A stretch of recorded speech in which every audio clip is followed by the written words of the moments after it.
Despertemos de la noche invasora que nos despoja y esclaviza. Recordamos los 500 años del inicio del genocidio de nuestros hermanos mayores. Asesinaron el 14 de marzo de 1519 en Centra, Tabasco, 800 mayas chontales. Legalizan el primer despojo en Veracruz el Viernes Santo del 22 de abril de 1519. Reprime Manuel Velasco Coello a mujeres, niños y ancianos, el 25 de noviembre de 2018. Escuchemos al escritor y periodista Mario Luis Altuzar Suárez, coordinador del Círculo de Lectura Mocaya, en Tuxtla Gutiérrez, Chiapas, México.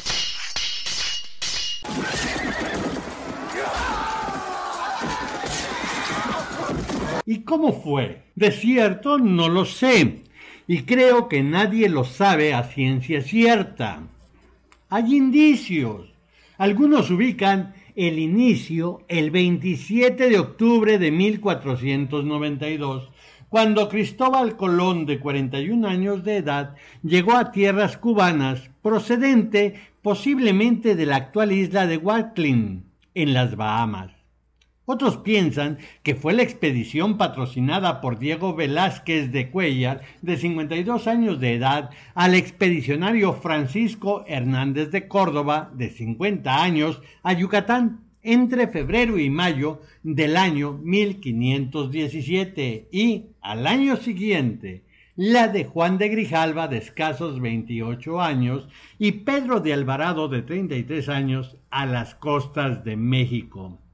Lo que sí sabemos es que somos las víctimas del despojo, saqueo sistemático a nuestros días de esa oligarquía bastarda que se siente heredera de los invasores españoles, que no respetaron sus propias leyes y violentan las leyes internacionales y nacionales. Se estableció con el paso del tiempo la gran diferencia civilizadora. Hace 500 años, el jefe invasor iba al frente de los delincuentes y ahora se acobardan y esconden en la jauría de sicarios que llaman judiciales, policías o militares. El fondo es el mismo. Miremos el 18º Día Internacional de la Eliminación de la Violencia contra la Mujer, proclamado por la Organización de las Naciones Unidas el 7 de febrero del año 2000.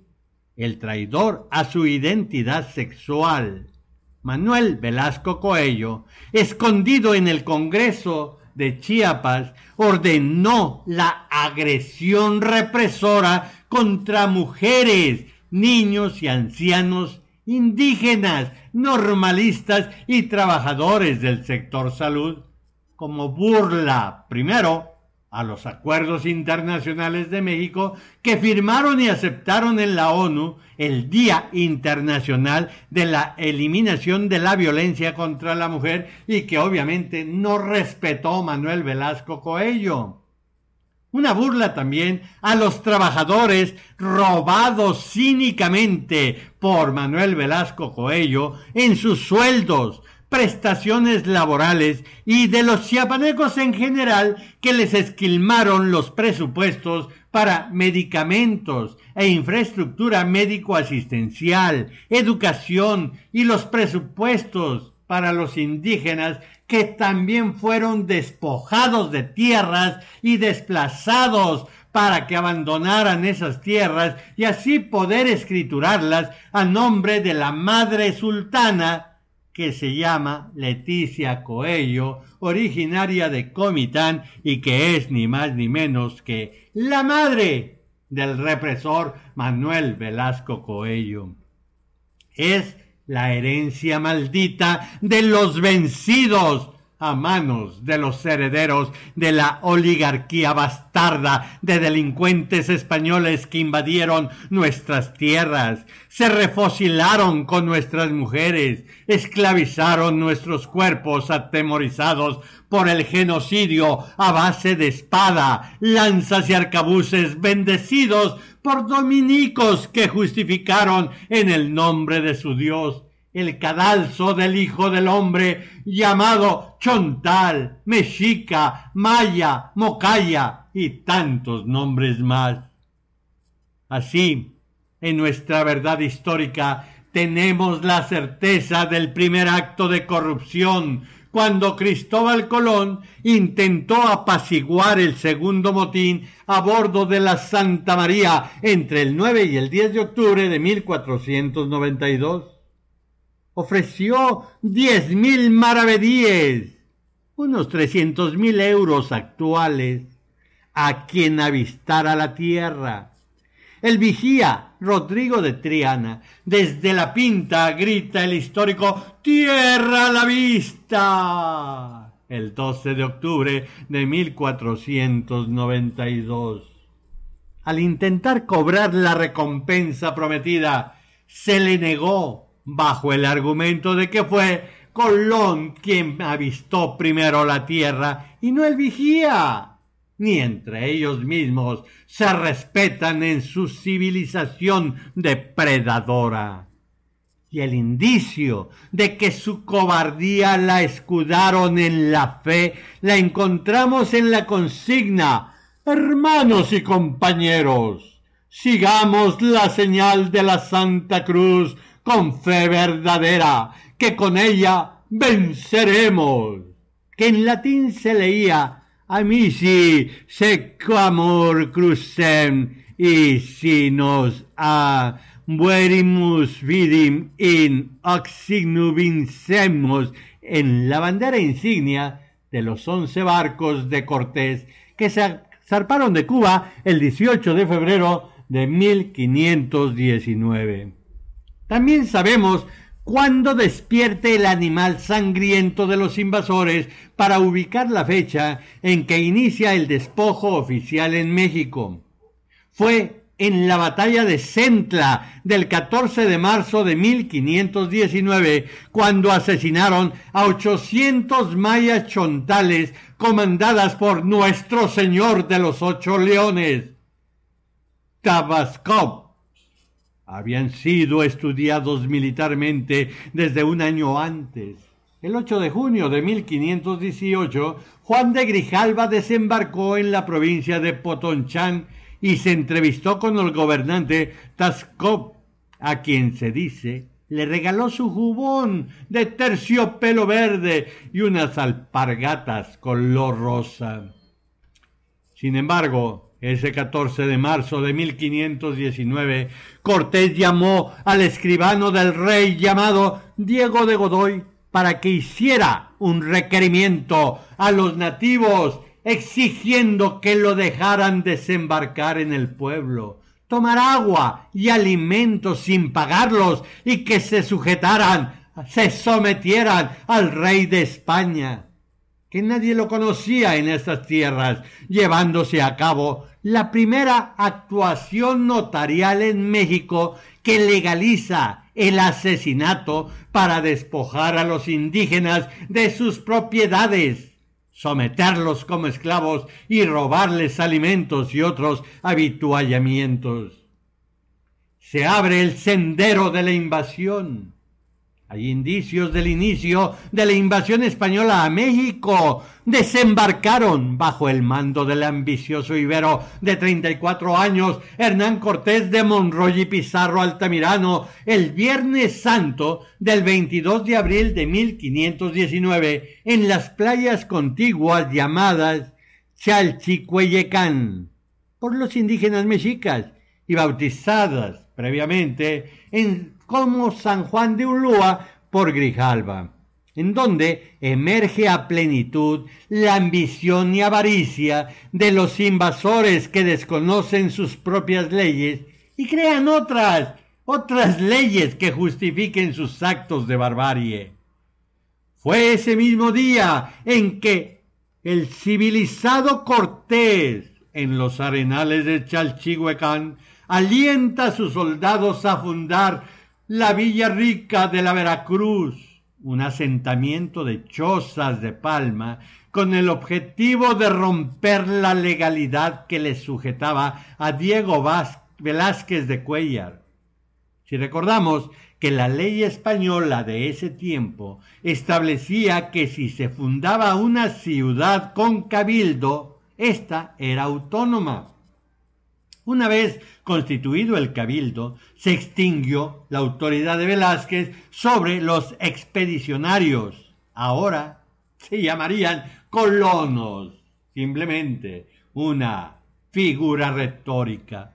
Cortés renunció a su cargo de capitán general de la expedición, más bien de jefe de los invasores, y resultó electo por sus mismos hombres para el mismo cargo, pero por las autoridades del nuevo cabildo. Sin embargo, tuvieron que pasar 3 meses para hacerlo realidad. Eso era una ficción.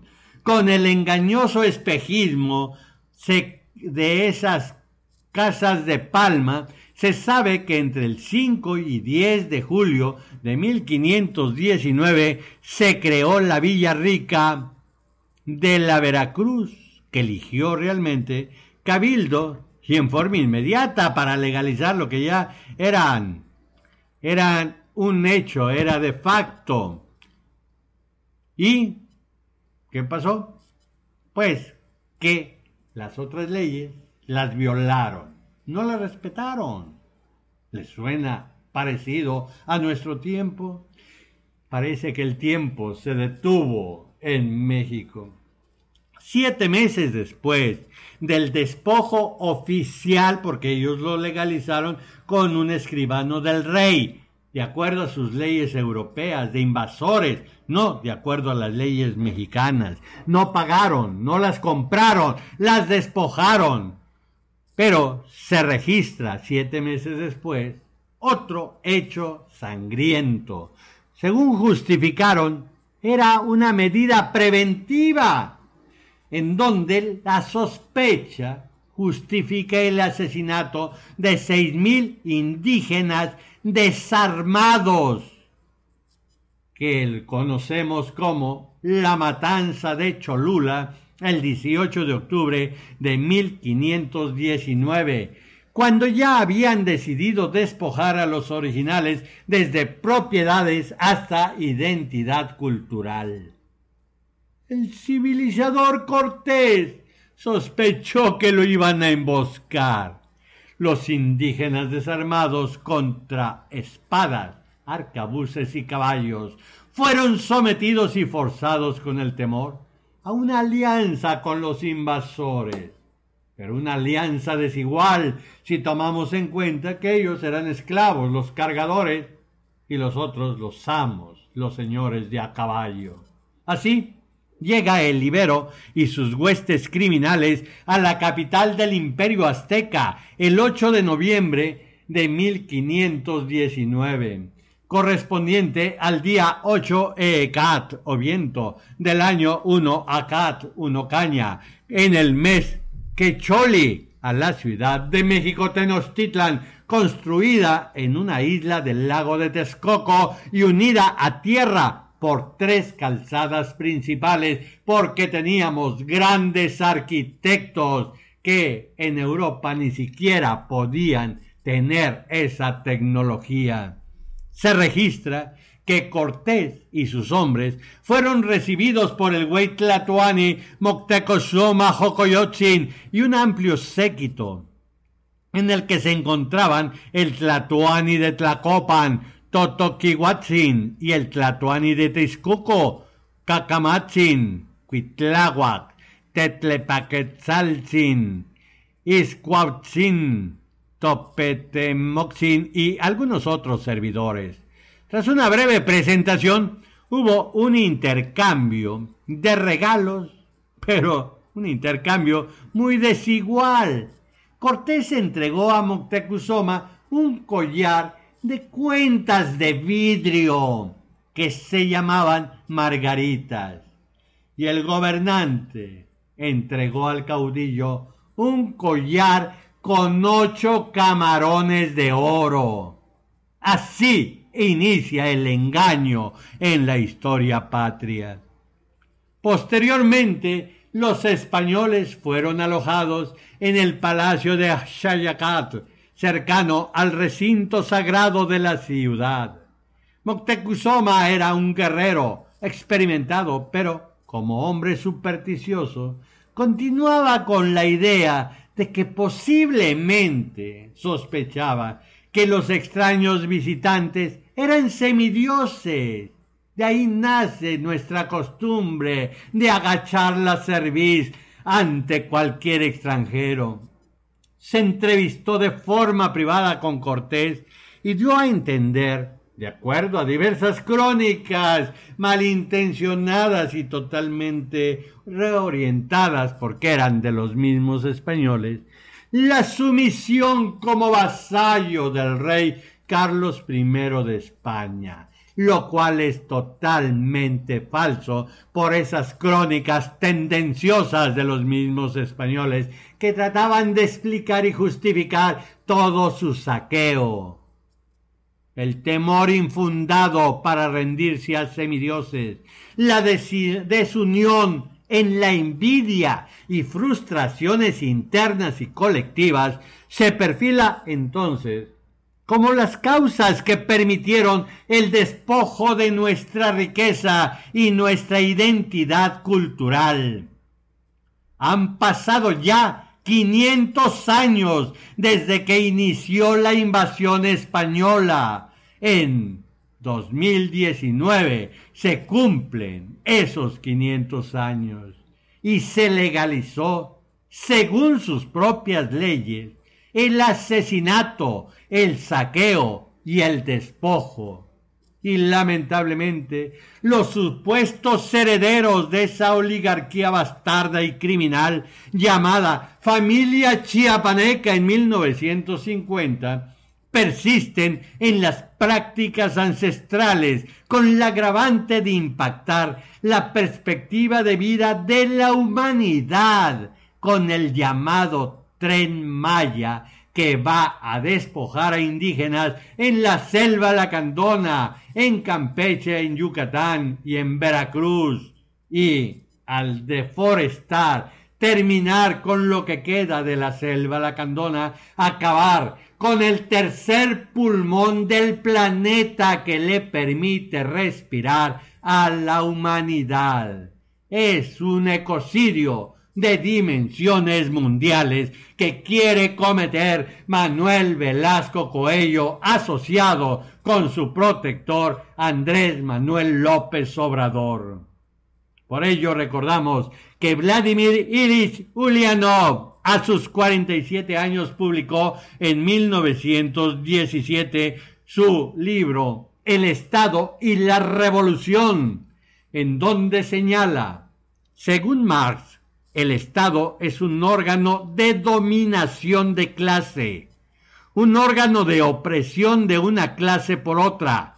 Es la creación del orden, entre comillas, que legaliza y afianza esta opresión, amortiguando los choques entre las clases. En opinión de los políticos pequeños burgueses, el orden es precisamente la conciliación de las clases y no la opresión de una clase por otra, que es lo que dice el peje semiendiosado. Amortiguando los choques significa para ellos conciliar y no privar a las clases oprimidas de ciertos medios y procedimientos de lucha por el derrocamiento del opresor. Es decir, tú te dejas despojar porque eres respetuoso de la ley. Y yo te voy a despojar porque yo soy el que hago la ley. Tal y como lo vimos, que hizo una asquerosidad, un basurero, el gobernador sustituto de sí mismo, que deja la gubernatura el 8 de diciembre, reprimió a mujeres, niñas y ancianos el 25 de noviembre para legalizar o explicar así con el temor, sembrar el temor para quedarse con lo que robó de los sueldos, de las prestaciones y de los presupuestos federales. Más directamente sobre lo que decía Vladimir Ilich Ulyanov, que todos lo conocen como Lenin. Bueno, pues más directamente sobre el carácter de dominación del Estado, dice que el Estado es el órgano de dominación de una determinada clase, la cual no puede conciliarse con su antípoda. Es algo que la democracia pequeño burguesa no podrá jamás comprender ni aplicar. Y no es necesario ser de izquierda o ser marxista para comprenderlo. En la tercera de 12 interpretaciones, la Real Academia Española de la Lengua indica el significado de ley: precepto dictado por la autoridad competente en que se manda o prohíbe algo en consonancia con la justicia y para el bien de los gobernados. Se entiende que el concepto ley, con raíz latina lex o legis, es una norma jurídica dictada por el legislador, es decir, un precepto establecido por la autoridad competente en que se manda o prohíbe algo en consonancia con la justicia, cuyo cumplimiento conlleva a una sanción. Y el legislador es miembro, siguiendo el modelo de la Constitución de los Estados Unidos, de un Congreso o Asamblea Legislativa bicameral, esto es, compuesta de 2 cámaras, como un Senado y una Cámara de Representantes o de Diputados, al cual se elige en votaciones al culminar la campaña, en donde se invierten millones de pesos, por lo que el hombre o mujer que será legislador está comprometido con el que financió su campaña, con el que pagó, y el grupo económico y político que lo postuló jamás será representante y jamás tendrá compromiso con el hombre o mujer de a pie que fue y pues pobremente solamente le dio su voto. Llegamos entonces al derecho de rebelión, derecho de revolución o derecho de resistencia a la opresión, que es un derecho reconocido a los pueblos frente a gobernantes de origen ilegítimo o que teniendo origen legítimo han devenido en ilegítimos durante su ejercicio, y que autoriza la desobediencia civil y el uso de la fuerza con el fin de derrocarlos y reemplazarlos por gobiernos que posean legitimidad según el escrito El crimen de terrorismo y el derecho de revolución en el derecho internacional, publicado hace poco, en 2013, por Alexander Marsabelsky, profesor asistente en la Facultad de Derecho de Zagreb, con la Cátedra de Derecho Penal, allá en Croacia. Hay más. En la Declaración de Independencia de los Estados Unidos de 1776, la de Estados Unidos, no la de Rusia, dice que en su párrafo más famoso, pues leemos y declara: sostenemos como evidentes estas verdades, que todos los hombres son creados iguales, que son dotados por su creador de ciertos derechos inalienables, que entre estos está la vida, la libertad y la búsqueda de la felicidad, que para garantizar estos derechos se instituye entre los hombres y los gobiernos que derivan de sus poderes legítimos del consentimiento de los gobernados, que cuando quiera que una forma de gobierno se haga destructora de estos principios, el pueblo tiene el derecho a reformarla o abolirla e instituir un nuevo gobierno que se funde en dichos principios y a organizar sus poderes en la forma que a su juicio ofrecerá las mayores probabilidades de alcanzar su seguridad y felicidad. Esto lo dice la Constitución de los Estados Unidos, lo proclama y lo declara. No es comunismo, no es izquierda. Esto viene de la potencia imperial. Y dice, el derecho a la resistencia fue incluido de forma explícita en la Declaración de los Derechos del Hombre y del Ciudadano de 1789 de la Revolución Francesa, pero se encuentra más desarrollado en los 3 últimos artículos de la que se redactó nuevamente el 24 de junio de 1793. Y leemos artículo 33. La resistencia a la opresión es la consecuencia de los demás derechos del hombre. Y Manuel Velasco Coello oprimió y reprimió al pueblo chiapaneco. Por lo tanto, y con base en la Declaración de los Derechos del Hombre y del Ciudadano, en el artículo 33, tenemos todo el derecho a la resistencia. En el artículo 34 se manda: hay opresión contra el cuerpo social cuando uno solo de sus miembros es oprimido. Hay opresión contra cada miembro cuando el cuerpo social es oprimido. Y el artículo 35, cuando el gobierno viola los derechos del pueblo. La insurrección es para el pueblo y para cada una de sus porciones el más sagrado de los derechos y el más indispensable de los deberes. Así tenemos que la razón y el derecho está de nuestro lado, de los oprimidos. Despertemos entonces de esta noche milenaria. Sacudámonos la modorra de los 500 años en que nos han tenido esclavizados.